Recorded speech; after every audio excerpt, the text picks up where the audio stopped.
여러분, 여태껏 살아오시면서 내 몸 어딘가에 이런 몽우리가 만져진다, 이런 경험을 한 번씩들은 해보신 적이 있을 겁니다. 대부분의 경우에는 그 혹이 시간이 지나면서 그냥 자연스럽게 사라지는 경험을 한 경우가 많았을 거예요.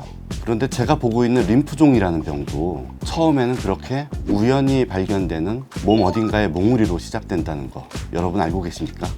오늘은 딱 5분 동안 여러분들께서 놓쳐서는 안 될 림프종의 증상에 대하여 알려드리고자 합니다.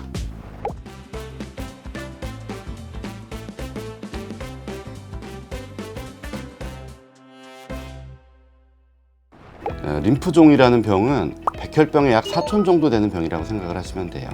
백혈병이 어린 미성숙한 백혈구에서 생기는 암이라고 한다면은 림프종은 성숙한 림프구라는 이름의 백혈구에서 시작되는 암을 림프종이라고 정의를 합니다.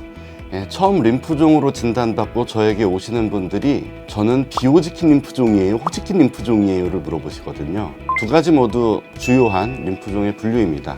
호지킨 병은 저희가 현미경적으로 림프종 조직을 봤을 때 호지킨 세포 혹은 리드 스턴버그 세포라고 하는 그 세포를 찾아야만 그게 호지킨 림프종입니다. 나머지 종류의 모든 림프종은 다 비호지킨 림프종입니다.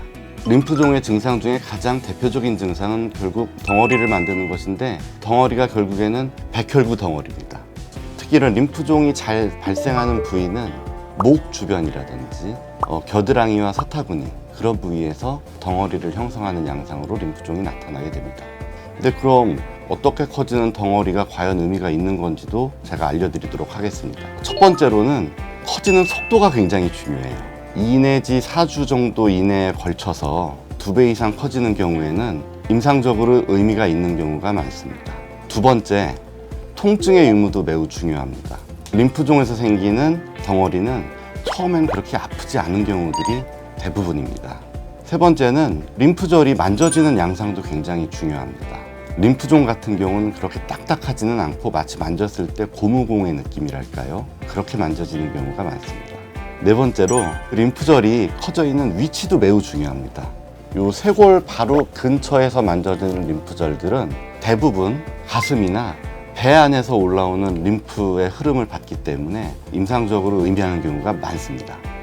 물론 모든 림프종이 멍울을 만드는 것은 아닙니다.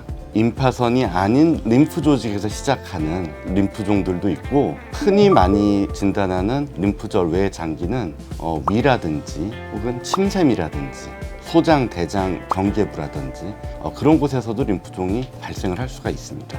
덩어리를 맞는 것 이외에 아주 특이한 림프종의 증상이 있습니다.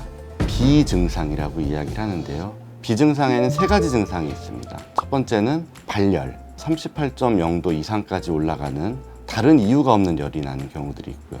두 번째는 야간 발한, 더워서 땀이 나는 정도가 아니라 속옷이 흠뻑 젖을 정도의 야간 발한이 두 번째 증상이고요. 세 번째로는 급격한 체중 감소. 구체적으로 말씀드리면 최근 6개월 이내에 본인 몸무게의 10% 이상이 감소하는 경우를 이해하시면 되겠습니다. 그 림프종 증상들이 감기만 걸려도 목에 뭐 만져지다가 일주일 정도 지나면 다시 없어지고 하는 경우들이 있는데, 결국에 림프종의 진단은 조직검사입니다.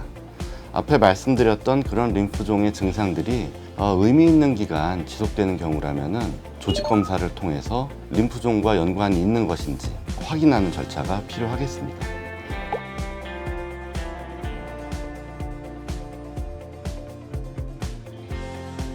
지금 제가 말씀드렸던 덩어리가 생긴다 혹은 비증상 3가지들이 너무나 여러 가지 상황에 생길 수 있기 때문에 모든 경우가 림프종을 의미하는 것은 아닙니다.